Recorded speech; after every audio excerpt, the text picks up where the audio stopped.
बहुत स्वागत है दोस्तों। आप सब जानते हैं कि 72 वर्ष के राकेश किशोर ने सुप्रीम कोर्ट में सुनवाई कर रहे chief justice B R Gavai पर जूता फेंकने की कोशिश की।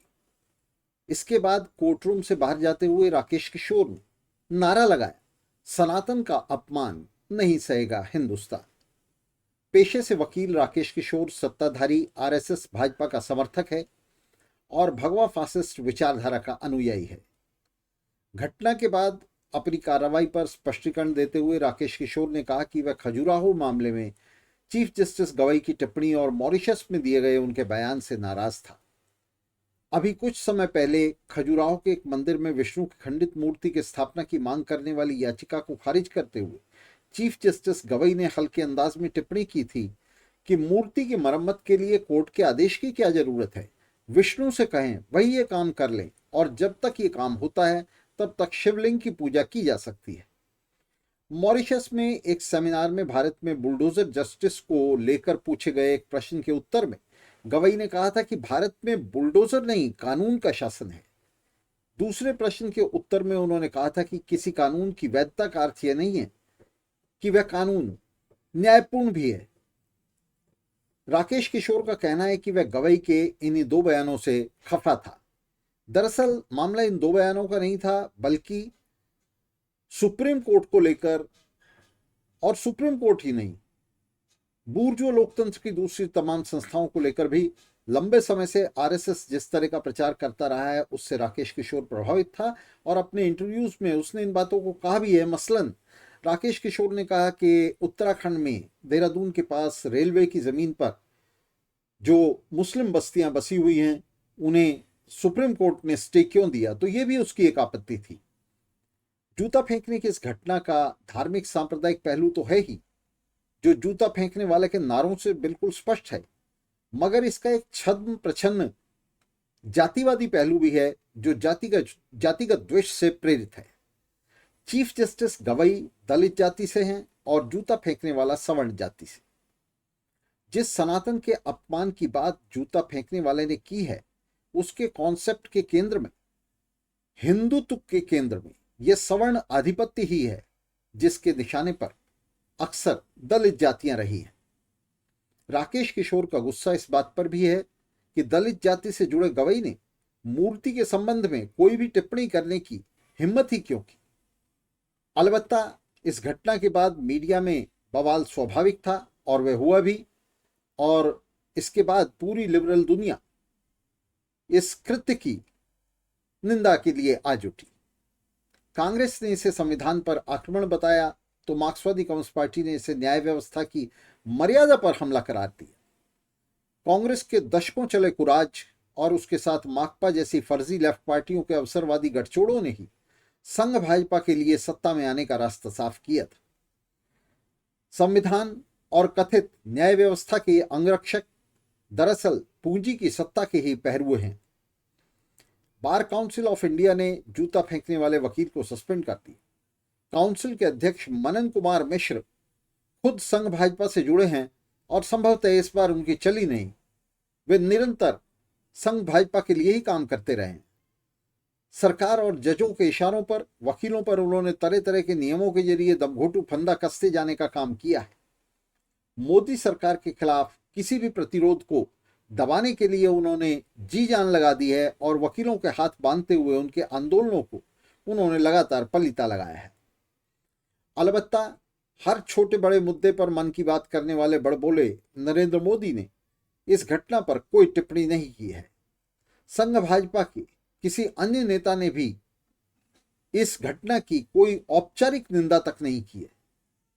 स्पष्ट है कि यह सब उनकी मौन सहमति और उसके साथ ही संभव हुआ है और वे सभी इसके साथ हैं। इसका कारण है कि जूता फेंकने वाले राकेश किशोर की घोर सांप्रदायिक और जाति विद्वेषी विचारधारा संघ भाजपा की राजनीति की धुरी है। राकेश किशोर के इस कारनामे के पीछे उन्हीं की प्रेरणा है। यह भी आशंका जताई जा रही है कि यह कांड नागपुर की सहमति से किया गया हो, जिसका स्पष्ट उद्देश्य लीगल कम्युनिटी में खासतौर से जजों के बीच आतंक फैलाना हो सकता है, ताकि कोई भी जज मोदी सरकार और हिंदू फांसीवाद से अलग छिटकने का दुस्साहस न कर सके। जहां तक इन जजों और अदालतों का प्रश्न है, उनकी भूमिका निस्संदेह सत्ताधारी संघ भाजपा की घृणित नीतियों को आगे बढ़ाने की रही है। किसे जमानत देनी है, किसे नहीं, किसे अंदर और किसे बाहर रखना है, यह सब सत्ता के हित में और उसके इशारे पर तय किया जाता रहा है। जज फैसले लिख जरूर रहे हैं, मगर ये फैसले डिक्टेट नागपुर से हो रहे हैं। सुप्रीम कोर्ट और इसके जज पूंजी की सत्ता के चौकीदार हैं। इस सत्ता को कायम रखने के लिए उनकी नीतियां एक दूसरे से अलग बेशक हो सकती हैं, मगर उन सब की भूमिका एक ही है। उनका साझा उद्देश्य है पूंजीवाद के प्रबंध को अक्षुण्ण बनाए रखना। सरकार के नियंत्रण से स्वतंत्र होने का दावा करने वाला सुप्रीम कोर्ट कॉलेजियम लंबे समय से नागपुर लॉबी के हाथ का खिलौना बना हुआ है। आंख बंद करके ये संघ की शाखाओं से जजों की नियुक्तियां कर रहा है, जिनमें अधिकतर ऐसे हैं जिन्हें ना भाषा आती है ना कानून। मोदी भाजपा संघ की नजरों में ऊपर उठने के लिए जजों में होड़ लगी हुई है। फैसले जज लिख रहे हैं, मगर वे निर्देशित हो रहे हैं नागपुर से। अयोध्या मामले का फैसला किस तरह लिखा गया, जस्टिस चंद्रचूड़ के बयानों ने इसका पूरा खुलासा करके रख दिया है। फैसले के पीछे जिस दैवी प्रेरणा का जिक्र चंद्रचूड़ ने किया है, वह नागपुर से मिले निर्देशों के अलावा और कुछ नहीं है।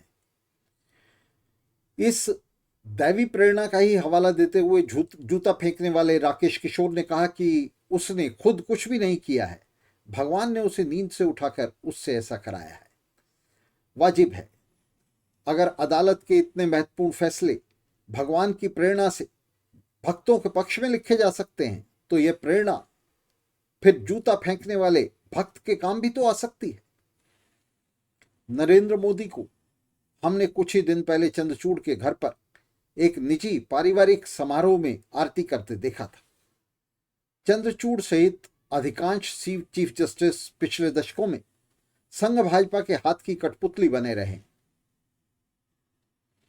चीफ जस्टिस रहे अरुण कुमार मिश्र ने अपने सेवा काल में ही नरेंद्र मोदी जैसे मंदबुद्धि को वर्सेटाइल जीनियस बताया था। अगर मोदी जैसा बौना इनकी नजर में वर्सेटाइल जीनियस है, तो ये खुद कहां खड़े हैं इसका अनुमान सहज ही लगाया जा सकता है।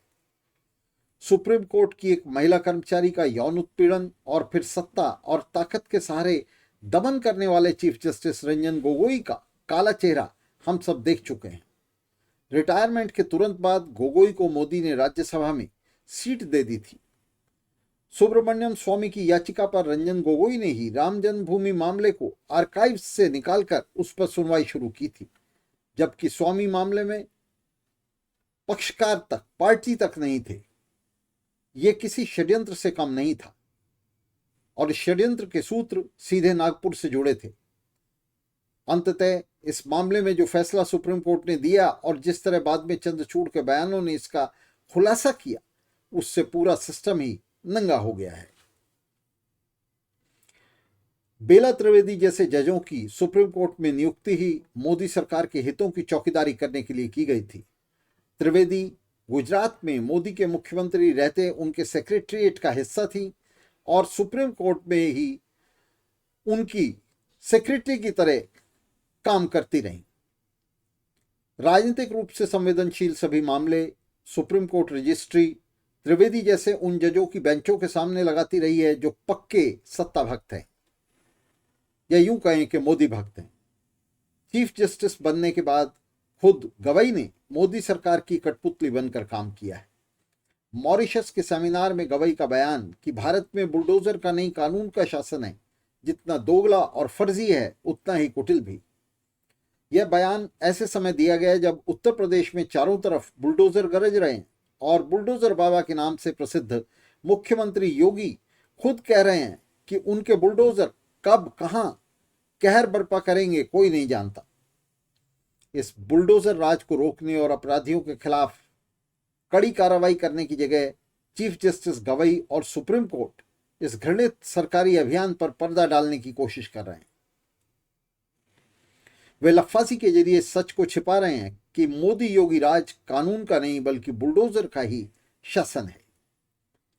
यानी बाबा बुलडोजर चलाता रहे और सुप्रीम कोर्ट उसे रोकने की जगह कानून के राज के गीत गाती रहे।